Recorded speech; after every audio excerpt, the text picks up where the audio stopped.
Bonjour à tous.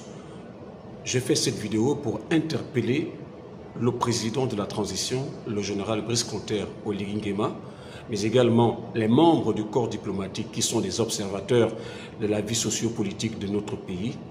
Et enfin, pour m'adresser au peuple gabonais. Monsieur le président de la transition, je suis Monsieur Brice Ndong, journaliste d'investigation et directeur du journal Coopération Internationale. En ce moment, je suis victime de mesures d'intimidation et de harcèlement dans l'exercice de mes fonctions. En effet, pour des raisons non connues et infondées, j'ai été convoqué à la Direction générale des recherches sur recommandation de Madame la ministre de la Communication et des Médias, Madame Laurence Ndong, le mercredi 29 janvier 2025. Les enquêteurs ont estimé, après entretien, qu'il n'y avait pas de raison de me garder. J'ai donc été purement et simplement relâché. Alors que je croyais que cette histoire était terminée, je reçois une autre convocation le vendredi 31 janvier 2025 à la Direction générale de recherche sur la même affaire. Ce qui aujourd'hui trouble mon sommeil et m'empêche de me concentrer sur les prochains articles. Comment comprendre qu'à un moment sensible où notre pays est au cœur de l'attention de la communauté internationale, notamment sur la suite du déroulement de la transition et la tenue des prochaines échéances électorales, c'est là que le ministre de la Communication choisit de s'attaquer à la presse et d'enfermer un journaliste sur la base des accusations infondées. Je suis parmi les journalistes qui soutiennent le CTRI depuis l'arrivée de l'actuel pouvoir. Et la preuve, c'est que je suis invité à la présidence de la République à chaque occasion quand cela est nécessaire.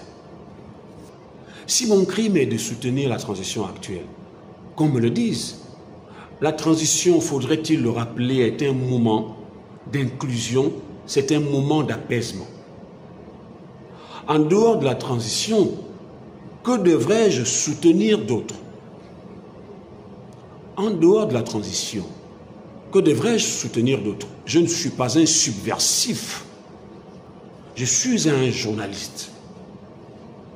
Et j'exerce depuis 30 ans.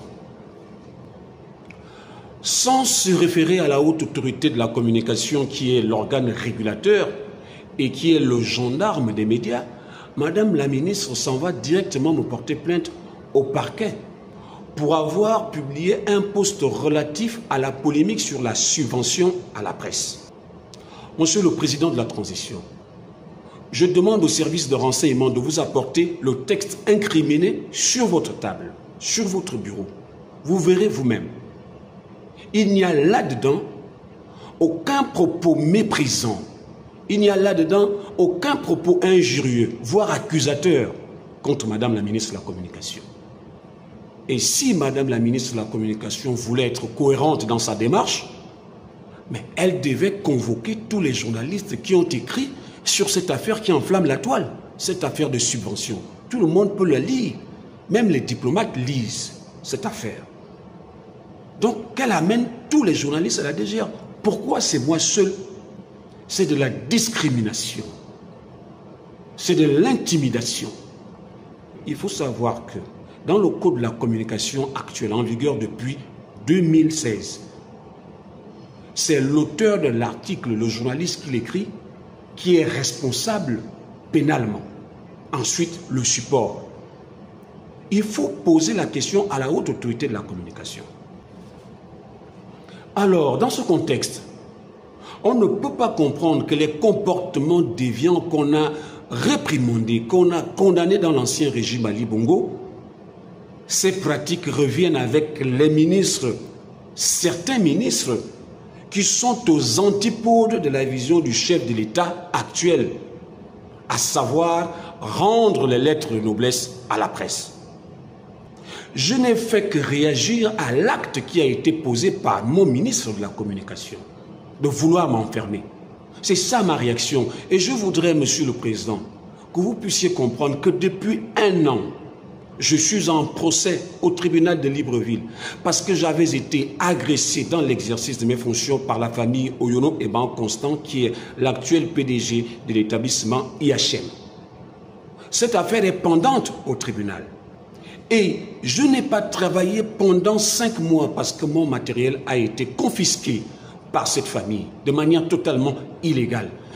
J'avais saisi Madame la ministre de la Communication officiellement sur cette question de mon matériel qui avait été confisqué. Jusqu'à ce jour, Madame la ministre de la Communication n'a pas réagi. C'est elle qui est ministre de la Communication et des médias. C'est elle qui est censée nous protéger, nous les journalistes. Mais elle n'a pas réagi. Or, tout le monde l'a vu récemment, lorsqu'un journaliste de TV+, a été agressé. La haute autorité de la communication s'est réunie aussitôt en plénière pour pondre un communiqué pour condamner cet acte. Parce que nos autorités administratives sont d'abord le ministère et la haute autorité de la communication qui doivent protéger les droits des journalistes. Madame la ministre n'a pas réagi. Pourquoi ces 2 poids, 2 mesures? Et comme si cela ne suffisait, et alors qu'elle sait que j'ai un procès en cours au tribunal, Madame la ministre va initier un autre procès, une autre plainte contre moi dans le but de m'abattre. Parce que c'est ça son dessein. Tout le monde qui a pu lire ce texte-là peut se rendre compte qu'il n'y a rien qui puisse amener quelqu'un à la direction générale de recherche. Rien, absolument rien du tout. C'est pour cela que les enquêteurs m'avaient laissé sortir parce qu'il n'y avait rien à retenir contre moi. En termes de diffamation, je n'ai pas diffamé Madame la ministre. Après 30 ans d'exercice du journalisme au Gabon et à l'international, c'est maintenant qu'on veut remettre en cause ma qualité de journaliste. Pour vous donner un ordre d'idée, Monsieur le Président de la République, j'ai 10 ans de radio, 8 ans de télévision, 13 ans de journalisme écrit et numérique. En matière de journalisme, dans notre métier, je suis complet. J'ai exercé dans tous les domaines. Je suis journaliste d'investigation depuis 14 ans.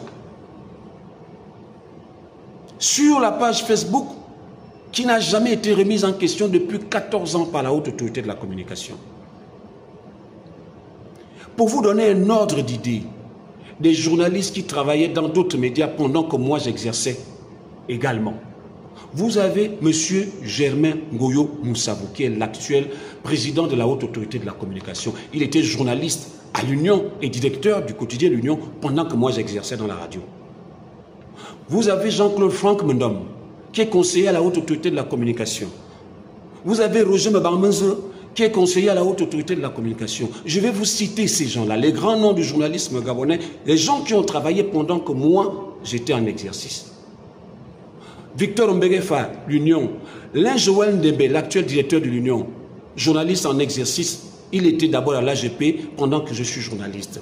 Vous avez Léonard Mbassou, responsable de la rédaction de l'Union. Vous avez David Elamissa, à la télévision nationale, ex-DG. Paul Mbadinga Matienzi, ex-DG. Godel Inanga, télévision nationale. Total Bekale. Sylvain Abesselo. Alain-Claude Bilibizé, l'ex-premier ministre, qui a travaillé dans les médias privés avec moi dans les années 90. Désiré Nam, l'actuel directeur du journal Écho du Nord, et bien d'autres, Monsieur le Président. Après 30 ans d'exercice, c'est maintenant qu'on veut remettre en question ma qualité de journaliste. J'ai travaillé pendant 14 ans à relever les droits des Gabonais, à me battre pour que les droits des Gabonais soient reconnus, que ce soit dans le foncier ou les travailleurs. J'ai accompagné les mouvements associatifs, des étudiants, des syndicalistes, des grands noms comme Samuel Ngwangou de l'ENA, Christian Bitouga, le SAS-BTP et l'Anton, le SINAFOPRA, le syndicat Hippocrate, le SINAPOSTEL de Mengenvolo. C'est moi j'ai participé à accompagner tous ces mouvements associatifs. Et les Gabonais m'ont vu ces 14 dernières années comment je me suis battu pour leurs droits en luttant contre, à ma manière, contre le régime d'Ali Bongo. Je ne me suis jamais exilé. C'est avec courage que j'ai travaillé ici. Monsieur le Président de la République, Dans l'affaire d'un coq, c'est moi qui ai montré au monde entier comment les Gabonais souffraient en coq. Et j'ai pu changer à ma manière, par ma dénonciation, les conditions de travail de ces gens-là. Monsieur le Président de la République, vous en savez quelque chose? Parce que lorsque vous étiez directeur général des services spéciaux, la DGSS, j'ai été interpellé et c'est vous-même dans le bureau qui m'avez libéré parce que vous avez dit, vous êtes un bon travailleur, un bon journaliste. Ma probité morale n'a jamais été remise en question. Ma probité intellectuelle n'a jamais été remise en question. J'ai toujours été cohérent. Durant tout mon parcours professionnel, après 30 ans de service, je n'ai jamais été au tribunal pour diffamation. Mais cela voudrait dire que je travaille en respectant les règles professionnelles et déontologiques. 30 ans après, je n'ai jamais été devant un tribunal. Monsieur le Président de la République, je n'ai jamais été devant un tribunal. Monsieur le Président de la Transition, les gens comme moi doivent être remerciés après tout ce que j'ai fait et non être persécutés. Les Gabonais savent ce que j'ai fait et je n'ai jamais posé des actes illégaux dans ce pays. Au point que ma ministre de la Communication décide, sur la base d'une accusation totalement légère, d'enfermer le journaliste. Au sujet de la subvention 2004, Monsieur le Président, ne suis-je pas moi aussi en droit de réclamer ma part? Parce qu'actuellement, au moment où je vous parle, tout concourt vers mon exclusion. Pourquoi un tel acharnement? D'ailleurs, Monsieur le Président de la Transition, je vous informe qu'il y a une ébullition dans la presse en ce moment en raison du mutisme qui encercle la répartition de cette subvention, la distribution de cette subvention. Et cette situation pourrait provoquer des réactions multiformes dans les jours à venir. Parce que bon nombre de journalistes sont à bout. Mais pour l'instant, ils gardent le silence.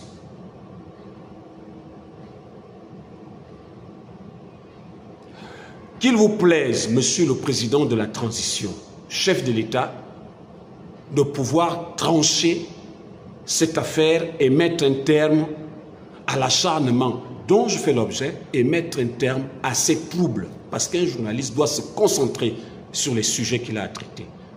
Et non qu'on le traîne au tribunal, à la DGR et partout, sans fondement, sans raison. Qu'il plaise, Monsieur le Président, que vous puissiez faire en sorte que ces troubles cessent. Honneur et fidélité à la patrie.